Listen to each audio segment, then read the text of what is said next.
Milli Hidrometeorologiya Xidmətindən kanalımıza verilən məlumata görə martın 19-da Bakıda və Abşeron yarımadasında gün ərzində havanın yağmursuz keçəcəyi, lakin gecəyə doğru bəzi yerlərdə yağış yağacağı, ayrı-ayrı yerlərdə yağıntıların intensivləşəcəyi, şimşək çaxacağı ehtimalı var.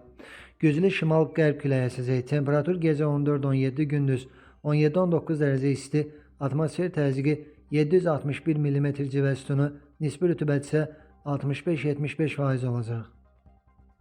Naxçıvanda da axşam saatlarından başlayaraq havanın yağıntılı olacağı, temperaturun 13-16 dərəcə isti olacağı gözlənilir. Azərbaycanın bəzi rayonlarında şimşək çaxacaq, yağış yağacaq, ayrı-ayrı yerlərdə yağıntılar intensiv olacaq.